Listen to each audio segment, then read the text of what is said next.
Every who down in Who Newville liked the holidays a ton, but where to get great prices on gifts, they had no idea. None. They searched and they searched for great gifts under $25. Gifts for spouses and friends and even their toddlers. When suddenly one who shouted, Walmart has what you want, knowing they have Lego, Tree Hut, and no prices to flaunt. So they enjoy the holiday season as who's often do. Cheering and shouting, Walmart has incredible gifts. Who knew? Find gifts they'll love under $25 at Walmart. There is no hood like parenthood. Hi, I'm Kanika Gupta. I'm a former CNN journalist, mom of 3, including twins, and host of That's Total Mom Sense, the podcast. Now, if I had $1 every time I heard, gee, you have your hands full. On my show, I interview change makers on their life lessons, legacy, and superpower of intuition, which I call our Mom Sense and Dad Sense. I've had the privilege of working with Mom 2.0, March of Dimes, and the White House, and have had some pretty amazing parents on my show. Hey, what's up? I'm Kelly Rowland. Hi, this is Chelsea Clinton. It's me, Bobby Brown. Can't wait to share my story. That's Total Mom Sense is a production of the Evergreen Podcast Network. Be sure to subscribe wherever you listen to podcasts and on YouTube so you never miss an episode. To join my tribe, visit that'stotalmomsense.com and follow me on Instagram at Kanika Chadda Gupta. Now let's dive into today's episode. Over the past few decades, there has been a significant increase in living standards. Yet in many respects, the quality of human life has declined. Workplaces are filled with stress, dissatisfaction, and conflict.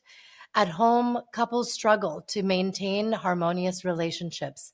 Parents find it challenging to communicate with their children who may be withdrawn or rebellious.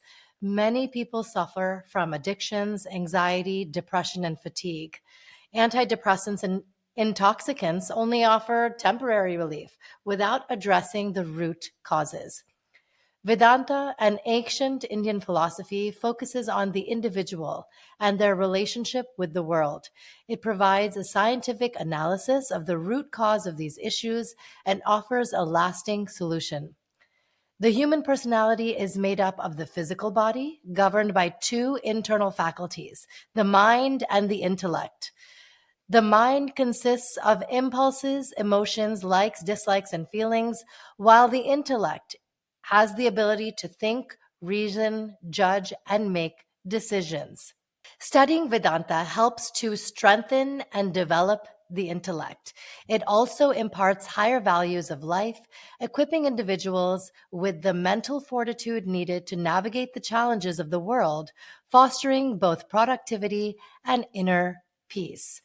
Today, we're going to learn more about Vedanta, specifically how we can use the power of our intellect and ground ourselves in higher values to face life's challenges with clarity and peace. I am honored to be joined by Sunanda Leelaram, fondly called Sunandaji. She is the disciple and daughter of Swami Parthasarathy. Under his guidance, she has been studying and researching Vedanta for nearly 40 years. Sunandaji's exposition of Vedanta and its application in human life has been acclaimed by organizations and audiences worldwide, including the Young Presidents Organization, Ernst & Young, and the Federation of Indian Chambers of Commerce and Industry. Sunandaji, it is an honor to have you on my show today. Thank you, Kanika. So I wanted to start with the Gayatri Mantra, because today I feel we're going to learn so much from you, and it's the buddhi that we seek in life. Om Bhurvubhuva Swaha Tat Savitur Varenyam Bhargo Devasya Dhimahi Dhiyo Yona Prachodayat. So I've always, looked up to philosophers and monks, and I feel many of us who have renounced material possessions so that they can operate at this higher frequency of life, and as Maslow's hierarchy illustrates, achieve self-actualization. But I think what's more compelling is in your personal story, you've led a normal life and are moving in the world as a part of society and not as someone who is removed and an ascetic. So tell us about your childhood to start. Well, as a child, I had the unique opportunity to grow up in an ashram where my father was doing his study and research and writing his books. So that was a normal place for me. That was home. So living with swamis and brahmacharis, that's how I grew up.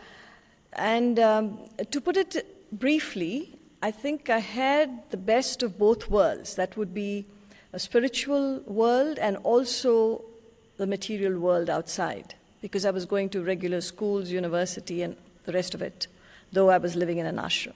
So I think it was a complete exposure to all aspects of life, which was a good start. Wow. And what about, your siblings and peers during that time? I'm the only child for my parents. As far as peers are concerned, I would be able to relate to anyone because, it's normal for a child growing up. However, I must say that there was one aspect of me that would focus on something beyond the regular interest that, youngsters have. For example, even if we are in the company of, having good fun and all that, like anybody else, a group of young people, I would wonder, this is not permanent, and then, my friends would turn around and say, oh, don't start philosophizing, please. I said, no, I'm not. I'm just asking, do you all think, does anybody think we're having a good time, everything is fine, but what's next? What's more? Is this life? Is there something more? So those questions were always there at the back of my mind. And I found that generally the others were not as inclined. So it was easy for me to turn around and find something that I could rely on, which was the atmosphere that I grew up in. And I could learn from my father. Wow. So it helped. Yes, I found myself being, inundated with questions like that growing up as well. There's such an impermanence to life inherently, and, we can actually train our minds to accept and enjoy the journey rather than the destination. And when you have an exposure to more than just observation, the one thing is to observe what's going around you, and to have the knowledge available to you, that completes the picture, because then you have the answers. You have questions, but you also have the answers. So that's where the early training perhaps was very, very useful and helped me to get onto the path and pursue this knowledge completely. Yes. What were some of the life lessons or home truths that you learned so early on that you rely on to this day? Well, for one, the kind of value you place for anything in life. For example, people are nice to you. Well, that's a good thing. But you don't have to get excited about it, because a lot of people rely on others' opinions. Because typically I believe now on the social media, I'm not very savvy with all that, but I do hear a lot of stories. People are concerned about likes or the followers. Now, if you don't have the likes, you don't have the followers, it's going to affect you. So we become so dependent on others' opinion of ourselves rather than who we are. So placing the right value to things. Of course, you need, opinions of others matter, but it's not important, not as important as knowing who you are, what your worth is. and function in this world effectively. And that would be one thing that takes care of so many aspects in life. So yes, placing the right value to things. Everything has a value in life, no doubt. But to give it the right value and not be affected by the consequences. Yes. That Wow. is a great lesson that I probably learned early. Wow. And what made you commit to studying Vedanta and now sharing your knowledge with the world? I think into my teens, like I said, what was permanent in life? What is important in life? Why are we born human beings? I mean, these sort of questions were there. And fortunately, I could go back to the knowledge. My father was already writing. He had written quite a lot. So I could go into the study quite early. Maybe by 16, 17, I was already there. And I had no plans of teaching or preaching or talking to an audience or like this, no plans. But I think it was organic, the growth, As I went along, it seemed people were interested to hear, to know, and I had answers. So initially it was more curiosity, but then it became more formal. We had classes, and there was no looking back once that process started. Yes. And now let's, skip ahead to your motherhood journey. I believe motherhood is just a milestone in life. I mean, any individual, you have a life to live, and each one has different roles. So, as a child, you have a role to play. As a teenager, you have a role to play. And then you get into adulthood, you have a role to play. And in the course of adulthood, it could well happen that you become a parent. So that would be a different role. Now, how a person could look at it is like playing different roles at different stages of life. So all we need to do is to take on these roles and understand how best to play these roles. For which, again, when you have higher values of life, it percolates into any role that you play. So that's how I would say the role of parenthood came into existence in my life. Yes.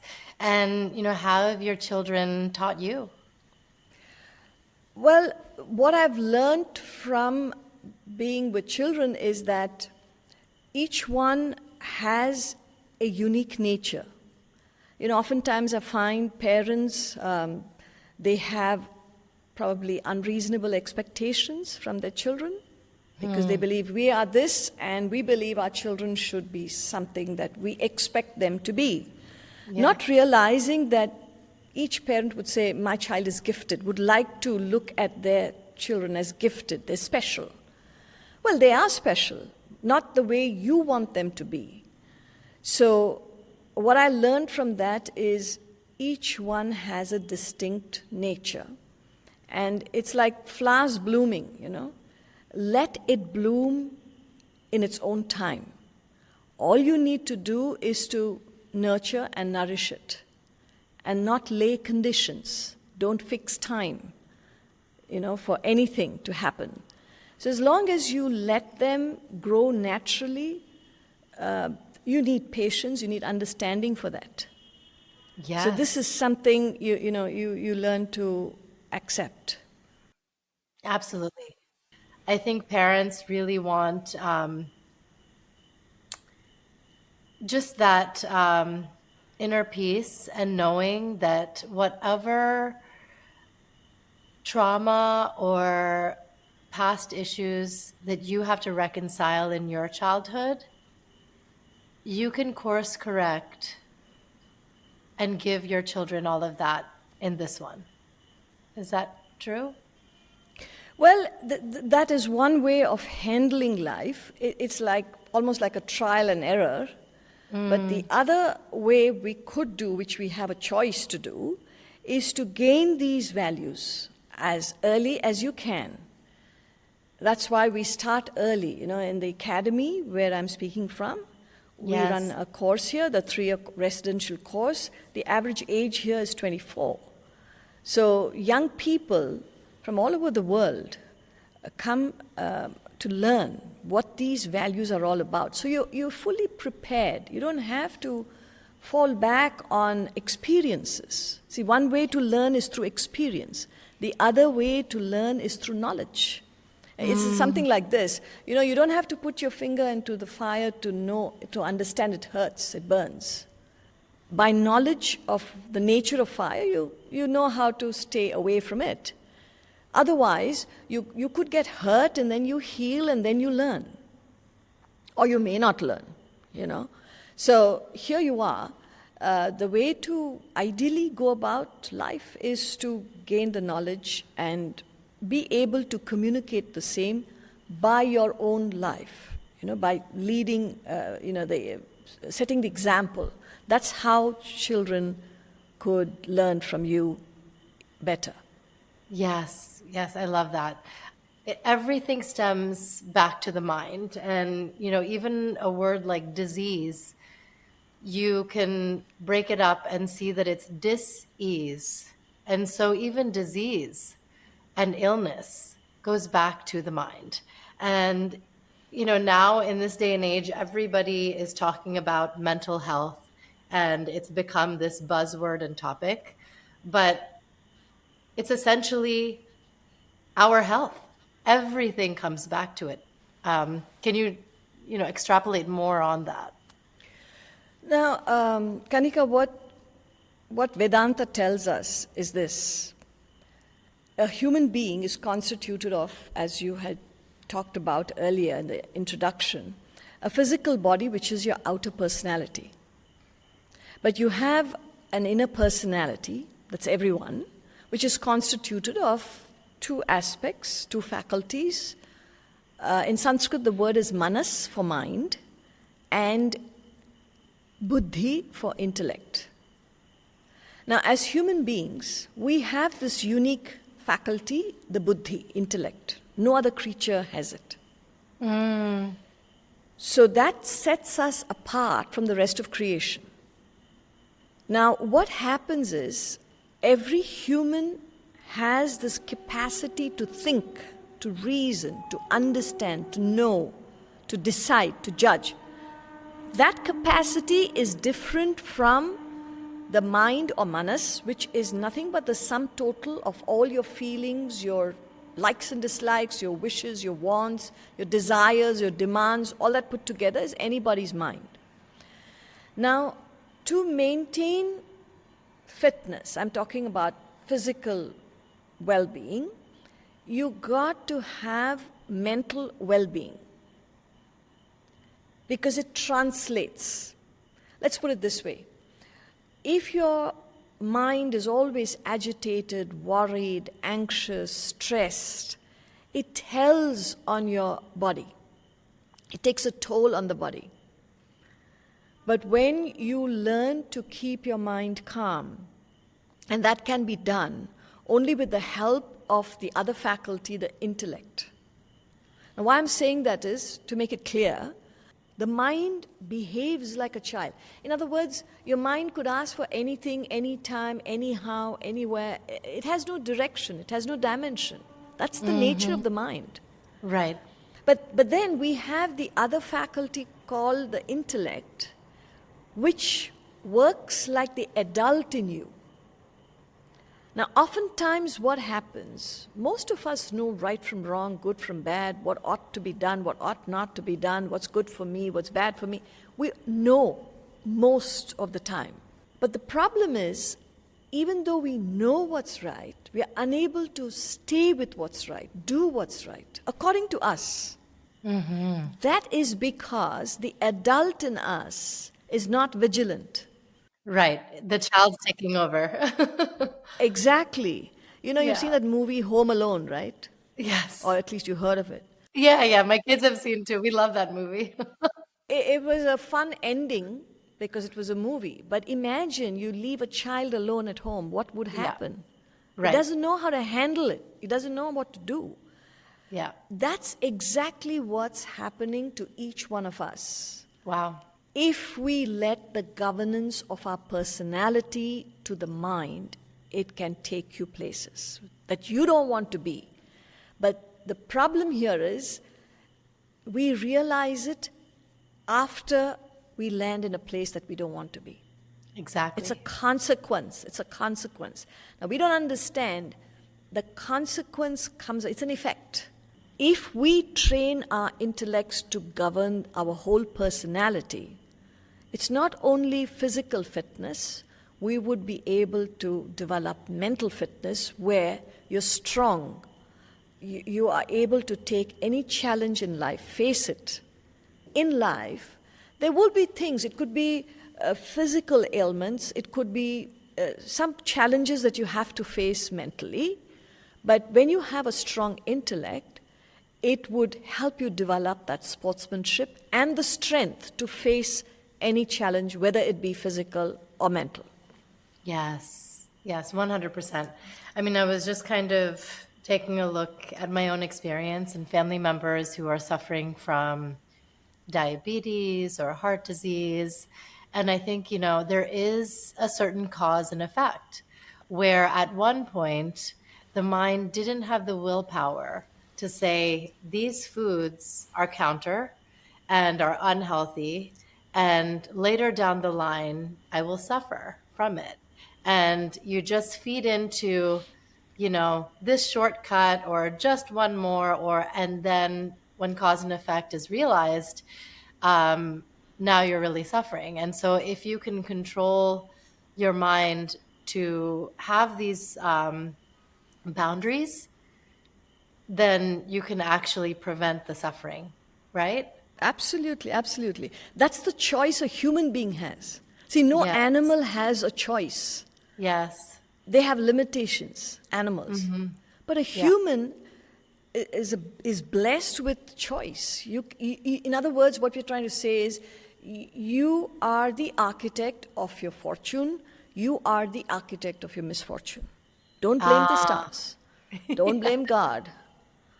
Yes. Don't blame anybody. Don't blame the environment. Right. You make yourself, you mar yourself. But to be fair, you need to learn. You need to understand how to do it. That's where Vedanta comes in. Now, Vedanta plays a very important role in helping humans lead proper lives. When we say that, a complete life, where you're able to handle any aspect of life. But that's a technique. It has to be learned, practiced, and made perfect. Wow. And tell us more about how we can learn and the cornerstone of, Vedanta's principles. Now, Vedanta is actually a science. It's the science of life and living. And this was given out by our great Indian sages thousands of years ago. Now, most of the literature is in an ancient Indian language, Sanskrit, which is hardly spoken in India today. Yeah. Fortunately, I can only tell you from where I am coming. My father, who's also my guru, Swami Parthasarathy, he has spent his whole life studying, researching, and presenting this ancient philosophy in a way the modern mind can understand. So he has written several books, but for anyone in this world, if you take on to the basic texts, which I believe is available on Amazon, if anybody's interested, they could help themselves. The first book is The Fall of the Human Intellect. And what it tells us is, if there be any problem anybody is facing, it could be individual problems, it could be family problems, it could be societal, communal, all the way to international problems, Right. He boils it down to one reason. And the reason is the title of the book, The Fall of the Human Intellect. So we're not pointing fingers at anyone. We're only saying, look, you can help yourself. if you develop your intellect, you would be in a position to help yourself and also perhaps help others. See what happens, the whole life is a cycle. There are good things that happen, and then it comes to a peak, and then there are other things that happen, but it'll come back. Nothing is permanent. Yes. There's a beautiful poem that sums it up. The title of the poem is "Even This Shall Pass Away." Anything that happens, good things have happened, great, enjoy it. Why? Because something else is waiting. Bad things are waiting. You have to face that. Is that going to be my life? No, certainly not. That also will pass. So we've got to learn to face the right, the wrong, the good, the bad. It will all come in turns. Now, a human need not worry about it. That's the training that we're given. Yes. In the best of circumstances, in the worst of circumstances, you can still make a life for yourself, provided you're prepared. And the preparation is given by this great philosophy, Vedanta. Wow. I love this. I really, really appreciate, the wisdom that you're passing on to me and to all those who are listening and watching. What are some practical ways that we can employ to manage negative emotions as they crop up and allow them to fade away? Now, when you talk about negative emotions, everybody's got emotions, good and bad. We are a package. It's a package deal, okay? So it's the intellect that filters. Mind will feel emotions because that's the nature of the mind. You can't prevent that. But what you could prevent is the formation and expression of emotions that are self-centered.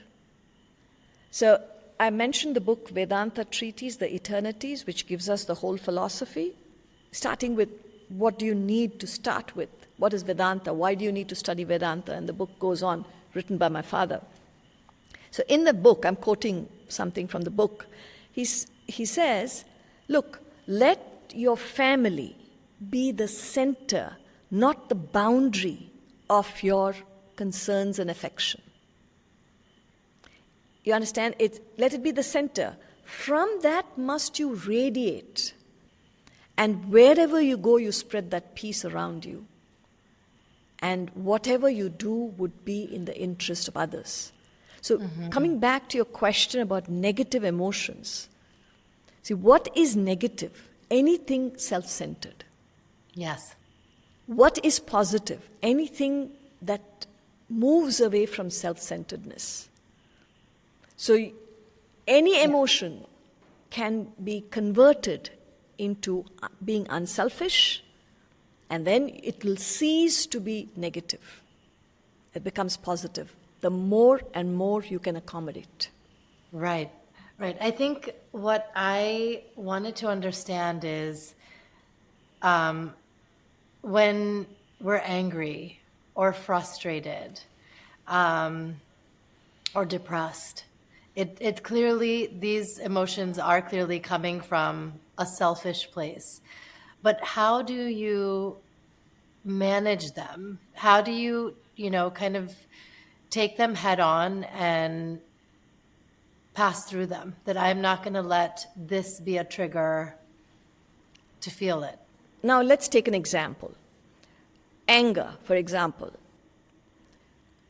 If you analyze anger, the root cause would be a desire. Let's say this. You like to keep your house spick and span. Yeah. It's a good desire, nothing wrong with that. But if you are a victim of your desire, which means your intellect doesn't come into play at all. Now you claim this is a good desire. What's wrong with it? I like my house to be spick and span. Right. Okay, you're not living alone. You have a family. Yeah. You have a family that would invite friends. People would come into your home. So if you are a victim of your desire, meaning the intellect is not controlling your mind, which holds the desire, Now, you would be angry at anybody who disturbs the cleanliness of the house. So your kids bring children, their friends home, you're in tension. Gosh, what are they going to do? I took so long to set the whole place up and they're going to come and ruin the whole place. You're going to be upset and that could lead to anger, and then you express it and they are upset and you're upset, everybody's upset. Why? Because you couldn't hold that desire, good desire, to keep the house clean. Right. So if you have an intellect, it will analyze. Yes, I'd like to keep the house clean, but I must understand I have to accommodate the interests of my children and their friends. They came into my life, and I wanted them to come into my life. So now this is the price of peace. Yes, yes. Were you here at my home this weekend? No, but I can sort of guess Because what could happen. Yes. No, this actually happened this weekend, and it was, we had to go somewhere, and there was a Monopoly game and Legos and some other toys sprawled out in our play area, and it did anger me and my husband because we had this desire to be on time to where we were taking them.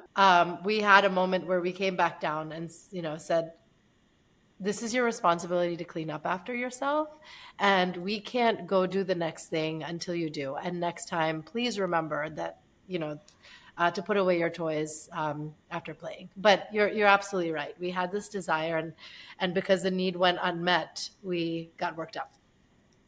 Another point that you may have to note with reference to children is that the nature of the mind, because their intellects are not yet fully developed, not yet.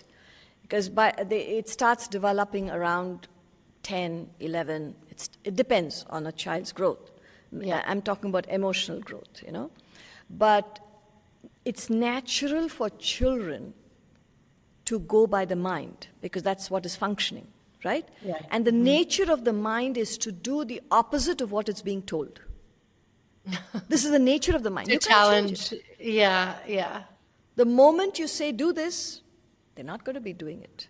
I know. And it's not like they're wrong. That's the nature of children.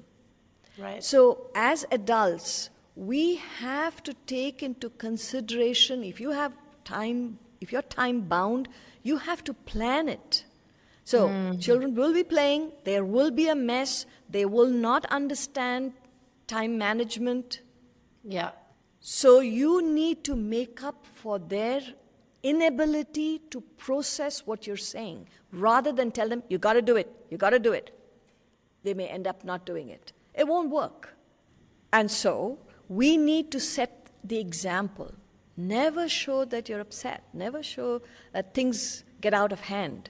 And that doesn't happen by itself. Unless we evolve, we become better humans, we will not be able to set an example for them. Yes. So I'm not blaming anybody. I'm only saying, look, this is the price that we pay. Right. To lead the way. Yes. No, that's so true. It's like the adage, they won't do as you say. They'll follow what you do. Correct. What advice do you have for couples as a partnership, as a team, to truly meet each other halfway and achieve harmony? To be honest, even in a relationship, if one person is unselfish, let the other person be what he is, what she is. It doesn't matter. It could be parent and child. It could be spouses. It could be colleagues at work, anywhere, any relationship. If one person is unselfish, leading to selflessness, there will be peace and harmony in the relationship. Wow. If both are unselfish, it's heaven. If both are selfish, it's hell. Totally. So it's important to understand the value of this attitude of giving. You're always worried, what will happen if I give? What will happen to me? Anybody who gives, truly, not giving with the hope that you're taken care, then that's not giving. That's business. That's business. I'm giving, you better give back. Okay? That's not giving. Giving is unconditional. I give, I forget about it. This is a fact. I can't change it, you can't change it. So you want to cement a relationship, give, not take. Yes, wow. Can you give us some sort of daily practice, leave us with a daily practice that we can do that allows us to come to center and hone in this power that we all have within us?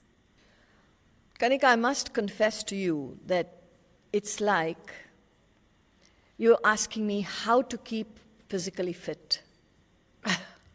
Yeah. It's a fitness. It's a mental fitness that you're asking. Right. What should you do daily? What should one do daily to be physically fit? Go to the gym. Go for a jog. Do exercises. You cannot be physically fit unless you put in effort. And nobody is denying you physical fitness. You can help yourself. Little bit of physical exercise, little bit of strength. More physical exercise, more strength. And that's how you're going to evolve physically. So similarly, little bit of these ideas taken in daily. Don't you have a shower daily? It refreshes you. It prepares you for the day. Imagine if you don't take a shower, you feel sluggish. You don't feel good. So this is like a mental shower. And you are dealing with true values, eternal truths. They don't change with time or age. They're meant for one and all. It's universal. So if you help yourself every day, what is recommended is spend first hours in the morning, first thing in the morning. Give it half an hour, 45 minutes, whatever you can afford. Wake a little early, sleep a little early. It's an investment of time. Yeah. You're doing so many things which may not help you. Do something that may help you. Try it out. Yeah. So you take in positive thoughts, facts of these truths, and you assimilate them and put them into your own life. You will find you are gaining internal strength. And with that internal strength, you develop clarity of thinking. And with clarity of thinking, you're able to handle your life completely, fully, cheerfully, happily. All those circumstances. Absolutely. My last question is, a mom sense moment anecdote you can share with us. And by that, I mean, it's our intuition. And we all have it. It's not just, singular to mothers. But I feel we have to really tune the radio into what our intuition is telling us to do. And you show up in this world because you're so attuned. So if you can give us one anecdote where you trusted that sixth sense. Well, all I can say is when you talk about sixth sense, I would rather say you go by your deeper understanding. See, a sixth sense, it is a feeling. It may be a powerful feeling, but always check the feeling with the help of your intellect. Make sure, however powerful a feeling may be, it still needs to be checked by the intellect. But once you have an intellect that is filtering the feeling, then you're on safe ground. Otherwise, you could be taking a chance. So when it comes to children, maybe this would help. Parents should understand we don't own them. Children are entrusted to us. You are a trustee, not an owner. So how would you function when you're a trustee of something? You can enjoy it as long as you're there, but it doesn't belong to you.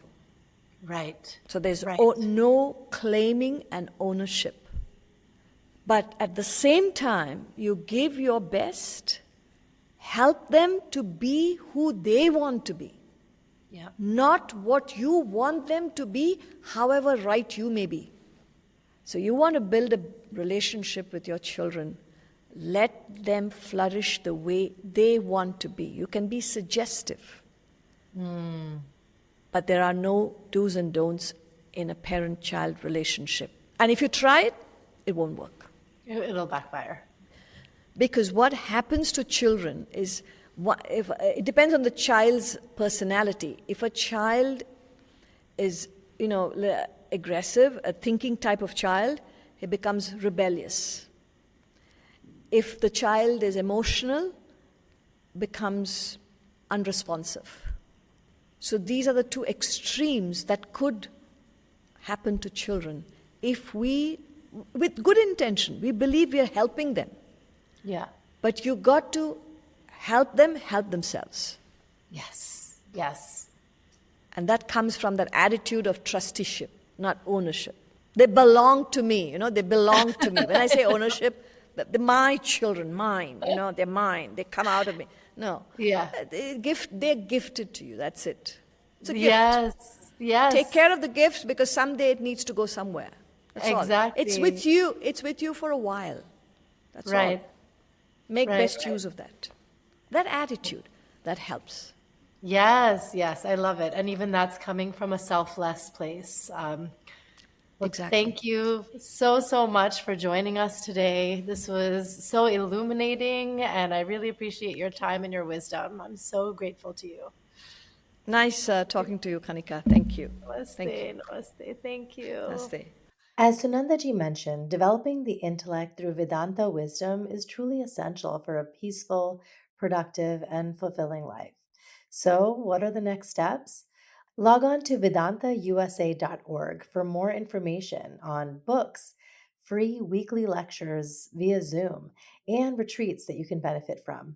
Again, that's vedantausa.org. Thanks for listening to this episode of That's Total Mom Sense. You can listen to the audio version wherever you get your podcasts. Just search for That's Total Mom Sense. You can learn more about my guests by logging on to www.thatstotalmomsense.com. Be sure to follow me on Instagram, where I'm most active on social media. My handle is @KanikaChaddaGupta. And if you have ideas for show topics or guests you can't wait to have on the show, write to me at thatstotalmomsense@gmail.com. And lastly, please rate, review, and subscribe to That's Total Mom Sense if you haven't already. Thanks for being in my tribe.